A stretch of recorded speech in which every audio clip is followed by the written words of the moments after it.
Bonjour, je suis Lorraine Ophélie, artiste et présentatrice du podcast The Why.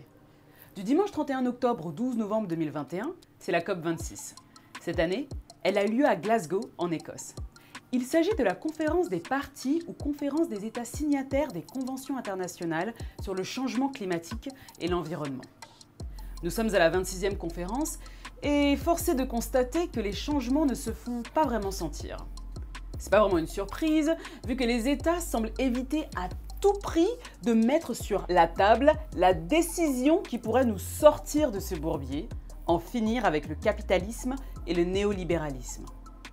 Pour cette COP26, Moissy Collectif, qui est plus que sceptique quant à l'utilité de la COP26, vous propose une série de 5 vidéos centrées sur les discours racistes, sexistes et classistes qui essayent de mettre la crise climatique sur le dos des pays d'Afrique, d'Asie, d'Amérique du Sud et sur les prolétaires, ici. On va donc parler du néo-malthusianisme. Attachez bien vos ceintures. D'abord, c'est quoi le malthusianisme ? Au début du 19e siècle, l'éco-pessimiste Thomas Malthus s'affolait du risque d'une famine mondiale si un contrôle des naissances n'était pas appliqué. Bien que cette famine mondiale ne soit pas advenue, d'autres après lui ont porté le flambeau de ce discours, plus connu sous le slogan « Nous ne pouvons pas nourrir toute la population mondiale ». Peu importe que cette déclaration soit en parfaite contradiction avec les études démontrant que les progrès techniques dans le domaine de l'agriculture permettent un niveau de production largement suffisant pour nourrir l'humanité. Ces discours, qui ont bonne presse en Occident, se tournent le plus souvent vers l'Afrique et l'Asie.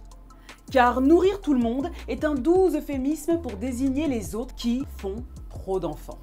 Avec un peu plus de 43 habitants par kilomètre carré, l'Afrique est un continent nettement moins densément peuplé que l'Europe, 114 habitants par kilomètre carré. Et pourtant, c'est l'Afrique qui, en France, est au cœur des discours néolibéraux et réactionnaires sur la crise climatique. D'après une étude publiée en 2014 par la revue scientifique Climatic Change, 90 entreprises et entités gouvernementales occidentales sont responsables de 2/3 des émissions de gaz à effet de serre.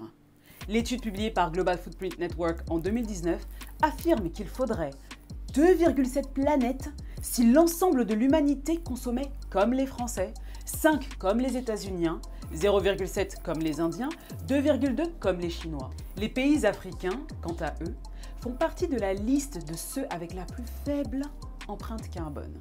On voit que même les approches centrées sur les comportements individuels pointent la responsabilité de l'Occident. Ces informations sont loin d'être un secret.